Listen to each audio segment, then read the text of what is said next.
given how much we hear about artificial intelligence in healthcare, AI has been called medicine's biggest moment since antibiotics. Programs are learning to answer patients' medical questions and diagnose illnesses. You'd think that AI is being used in every hospital and doctor's office in America. Can it really replace your psychiatrist or doctor? More than 350 gigabytes of information per patient goes into a central computer. The truth, AI is moving so fast that we're just beginning to get good data on how many hospitals use it, what they're using it for, and how much of a threat AI is to patients. What we're learning has one researcher concerned. This, to me, is like a blinking red light warning us that we have work to do here. Today, new research on AI in hospitals and what it means for patients and policymakers. From the studio at the Leonard Davis Institute at the University of Pennsylvania, I'm Dan Gorenstein. This is Tradeoffs.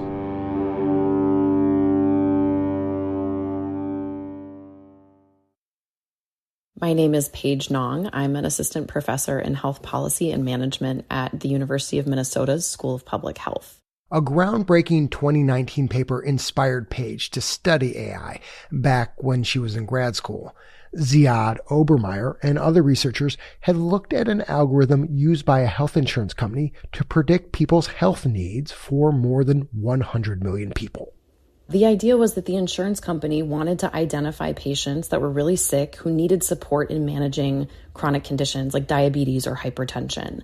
The problem was that the model used cost as the predictor, not the patient's actual diagnoses. That was a problem because Black patients often spend less on care because Black patients have less access to care. Given how the algorithm was configured, Black patients had to be much sicker than white patients to get the same recommended follow-up care. And that paper has become famous because it really gave us a clear look at the risks of these algorithms and what it means when we don't think very carefully about the data that we're using. But Paige's concerns went beyond the results of this one paper. We only knew about this predictive model discriminating because Obermeyer and his colleagues got access to this data and happened to do this kind of analysis. But the fact is that we don't often have that kind of access to data and information about the inner workings of an insurance company's algorithm. So for me, the big concern was that there wasn't a system in place to prevent this kind of thing from happening. So my work over the last 5 years has been focused on how we design that system. How can we understand what's happening in our healthcare system and use that information to build good guardrails or guidelines for AI that will protect patients and improve care. So you see this paper as a student, and it both scares you, but it seems like it inspires you. Paige, was there an overarching question that this made you want to begin to be in hot pursuit of? Yeah, it made me want to understand, did health systems design good governance approaches that would prevent them from using bad AI? Did they have the capacity to do this? Did we need a policy intervention? There's a lot of hype around AI and a lot of assumptions about how it's transforming healthcare, but I wanted to know what was actually happening. I really wanted that information, so I started with some interviews to try to get a sense of what was going on. You interviewed, I think it was 13 data leaders or something at big health systems around the country to better get a baseline. And if I remember correctly, what you learned was kind of scary. Yes, so I did interviews with 13 academic medical centers across the country. This kind of governance approach ranged from a standing AI committee that reviewed every single tool that was used that involved any kind of machine learning or AI. Sort of a gold standard. Yes, what we would want to see, right? A consistent, sort of coherent, transparent approach to analyzing the AI tools that they were either considering using or actively using.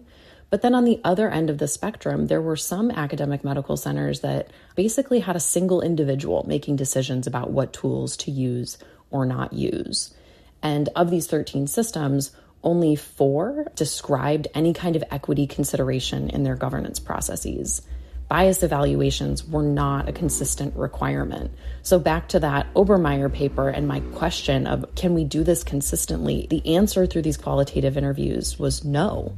You're saying that based on these interviews that you did, Paige, it was really clear that bias could very easily make its way into these algorithms. Yes, and it raised really important questions for me about how we could do this better. It's always seemed to me that one of the most pernicious parts of this topic is that in order to sort of tackle bias, it requires a kind of self-awareness that somehow we are bringing our own bias to the table. Yes, that's absolutely true. I did hear some fantastic examples, though, from some of these academic medical centers about really thorough and critical conversations about if race or ethnicity is used as a variable in a model, why and how, and what is it contributing here, and how do we make sure that it's not making things worse. There are some incredibly thoughtful, careful people who are involved in this work doing a really great job. I think our challenge is to scale that kind of effort, and that is really hard. And so speaking to the scaling, these interviews confirm some of your worst fears, but it's still only a handful of hospitals. So you present your findings at a big conference in New Orleans in November of 2023. What happens next? I was part of a panel on governing AI. After the panel wrapped up, my colleague, Dr. Jordan Everson, and I were talking about the findings from the interviews. Jordan is at the Office of the Assistant Secretary for Technology Policy, which we used to call ONC. He's a federal official, and he and his colleagues had recently gotten national data on AI use and evaluation as part of this annual survey of hospitals that's done by the American Hospital Association. So he basically had the data that I had been wanting all along. So Jordan and I then led the effort to understand what this data meant and what was happening nationally in hospitals. And I mean, this seems like a huge deal, Paige, kind of like Christmas comes early in New Orleans. Him giving you this chance to go from knowing what 13 healthcare systems are doing with AI and bias to being able to basically survey hospitals around the country. How'd you feel after that conversation? I mean, were you just like jacked? I was so excited. Qualitative work can be so rich and give us really deep insight into what's going on. But being able to kind of pair that with a quantitative national understanding of what was happening just made me really hopeful for how we could move forward in thinking about policy and setting up those kind of systematic ways to think about using AI safely and effectively. When we come back, the results of Paige's first of its kind research on who in healthcare is using AI and how, and the message she wants policymakers to take away.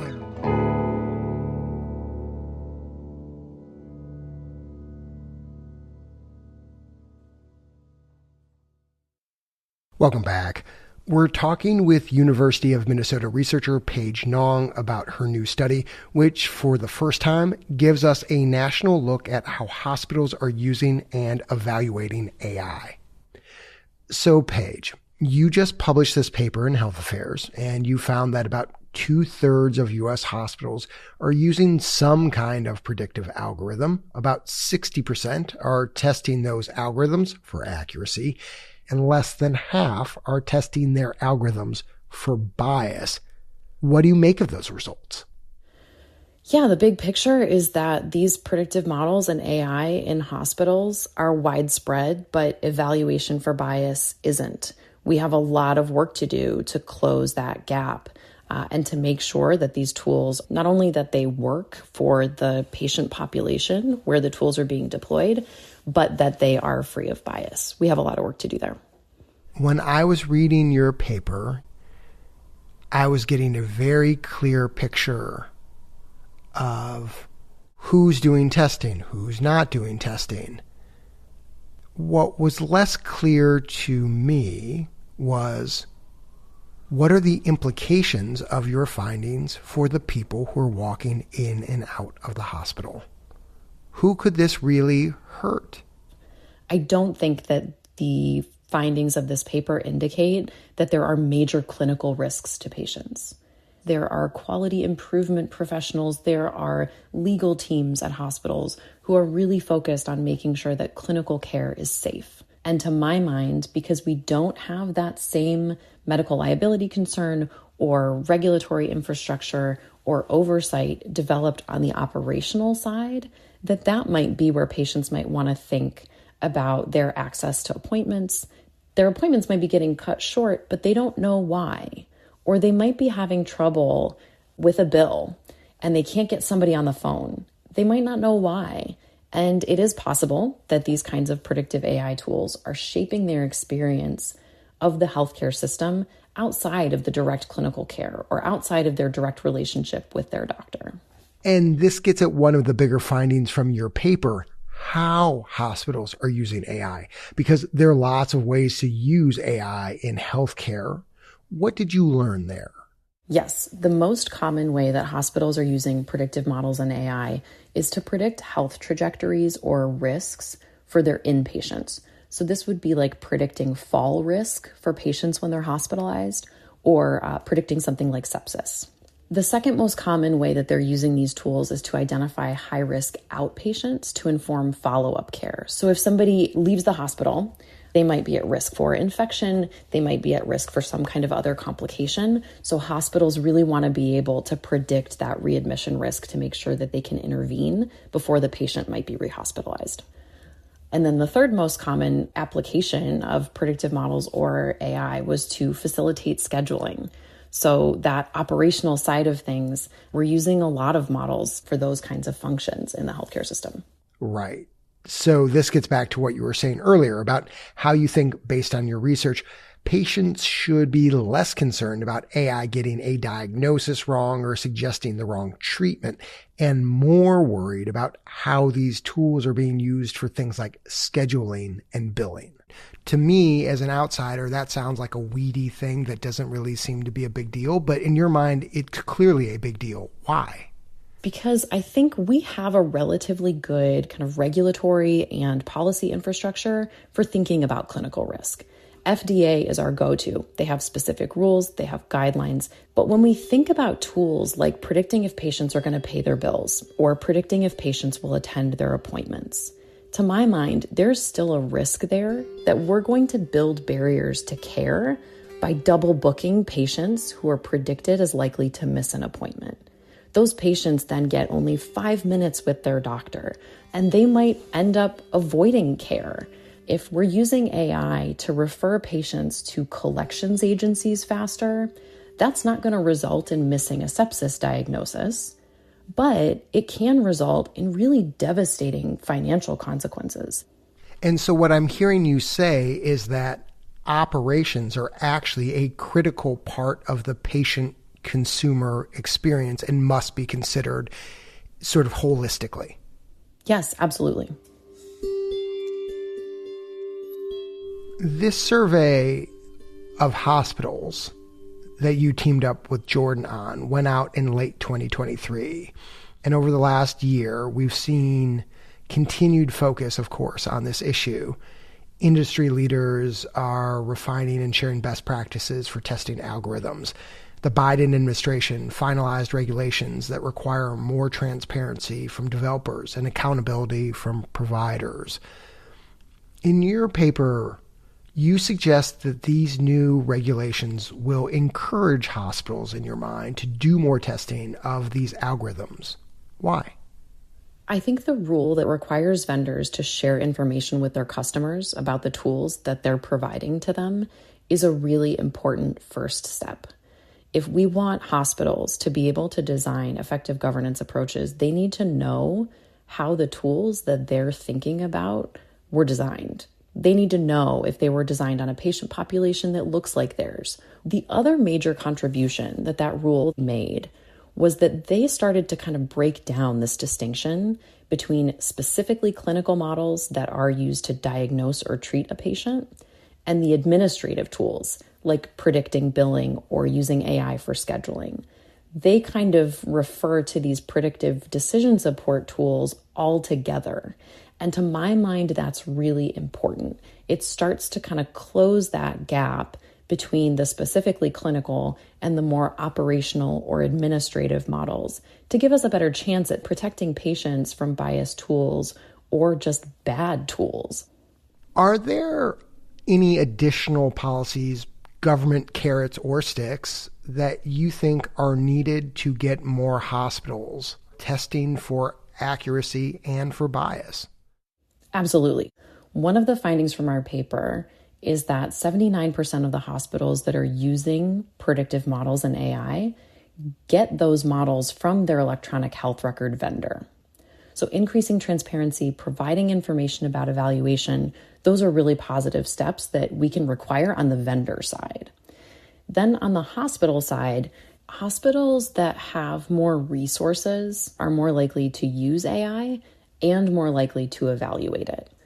Independent hospitals, the rural hospitals, the ones with fewer resources could especially benefit from tools to do evaluations and incentives to help them do them well.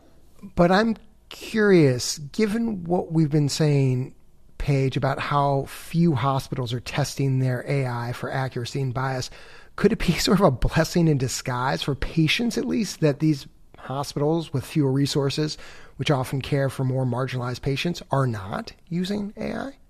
It could be if the models are bad, right? We don't want bad models deployed in any hospital.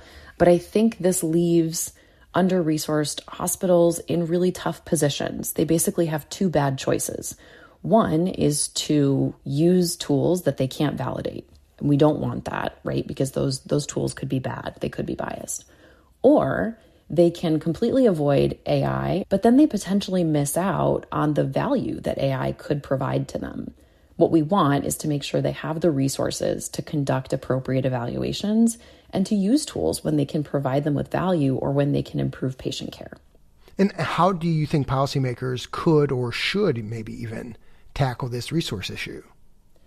I think that we do have some muscle memory for expanding technical capacity. The Regional Extension Center model, for example, was really effective at facilitating implementation of electronic health records, especially for under-resourced organizations. We were able to kind of infuse resources into these settings and facilitate their adoption of electronic health records. The expertise exists, right? We just need to make sure that it's consistently available to all kinds of care delivery organizations instead of just a few large health systems with a lot of resources. This entire conversation has been about data and health equity. And those are two things that have come under fire in the early days of the Trump presidency, as you know. The administration has pulled down federal health websites and data sets and moved aggressively against anything that looks like diversity, equity, or inclusion work. There's still a lot of uncertainty about what the president will do when it comes specifically to regulating AI in healthcare. But Paige, based on what's happened so far, it seems like your work could be at risk. Obviously, you believe in your work, otherwise you wouldn't do it. But I guess the question is, what happens if this work, your work, is halted? It's really important for us to know what AI use looks like to better protect patients from bad tools, to make sure that we're using good ones, and to make sure that policy is responsive. If every hospital was already conducting robust local evaluation, we wouldn't need to think about policy in that area. But the fact that only 44% of hospitals are doing this robust evaluation gives us this signal, right? We need to pay attention here. We've got some work to do. So without that kind of information, we're just kind of moving without the knowledge that we need to make informed decisions. I know one of the reasons you got interested in this work in the first place was because of that Ziad Obermeyer paper that we talked about at the top of the show, and how it showed that Black patients were being harmed by AI. What is, in your mind, the risk if we see a real rollback in the number of researchers who are looking at equity questions when it comes to AI in healthcare? We can't make good decisions. I think people sometimes get caught up on the word bias and maybe misinterpret what we mean when we talk about bias in AI. This isn't about any kind of personal prejudice. Bias here means the tool doesn't work for everyone. So we don't want a tool that discriminates against rural patients. We don't want a tool that works really well if you're under 55, but for people 56 and older, it doesn't work properly, right? A bias tool is a bad tool. And that's why local evaluation matters, is it gives us a way to identify and prevent bias in these tools. And so a bias tool is a bad tool. And if this research isn't being done looking for bias, we potentially are going to be using tools that can cause harm in one way or another. Yes, exactly. We don't want to be in a situation where we look back 10 years from now and say, oh, we deployed all these tools and we didn't make sure that they were working properly. If we can be more proactive and we can be more thoughtful and be more critical AI consumers, we can prevent a lot of those harms. But it does take a lot of effort. It takes attention, and it takes these kinds of analyses to identify where those pain points might be, to identify the places where we can intervene and it can make a difference and improve safety and effectiveness. What's your next project that you're most excited about that's a build on off of this, Paige? I am going to be doing qualitative interviews with leadership from safety net hospitals to understand in their specific contexts, what are their biggest challenges, what are their hopes for AI, and what kinds of tools would be particularly useful for them. Part of what we found in this paper was that hospitals that have the most resources are best able to conduct robust evaluation. It makes sense. It takes resources to do this. So the question that I'm trying to answer now is, how do we meaningfully and effectively connect hospitals that don't have those resources to the resources they need to do this work? How are you feeling going into that work in this current environment?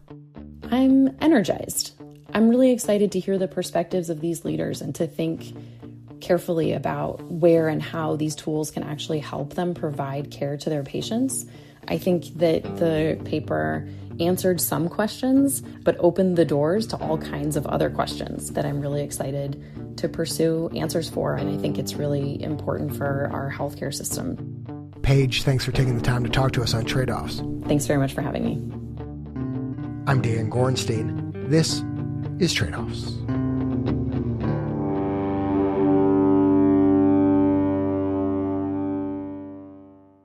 If you enjoyed today's episode of Tradeoffs, don't keep it to yourself. Tell someone else about it. Friend, colleague, family member. Better still, leave a rating or a review wherever you subscribe to us. The NPR app, Apple Podcasts, Spotify, wherever. The Tradeoffs team is producers Ryan Levy and Melanie Evans, editor Deborah Franklin, executive director Jessica Silverman, marketing director Catherine Dougal, audience engagement lead Shannon Crane, with help from Kate Seepy and Cedric Wilson, sound designer Andrew Perella, executive editor Dan Gorenstein, and senior producer Leslie Walker. The Tradeoffs theme song was composed by Ty Sitterman, with additional music this episode from Blue Dot Sessions and Epidemic Sound. Tradeoffs reporting for this episode was supported in part by the Gordon and Betty Moore Foundation. Thanks also to all our listeners who helped to support our work, including Cheryl Telford, Scott Voigt, Charisma Chabria, Julie Stone, and Kate Baker. Our media partner is Side Effects Public Media, based at WFYI. Tradeoffs is supported by the Robert Wood Johnson Foundation, Arnold Ventures, the Gordon and Betty Moore Foundation, the Sozose Foundation, Just Trust, West Health, the California Healthcare Foundation, and the Leonard Davis Institute at the University of Pennsylvania. Our financial supporters are not involved in any decisions about our journalism. The views expressed in this episode are those of the individuals and not those of Tradeoffs staff, advisors, or funders.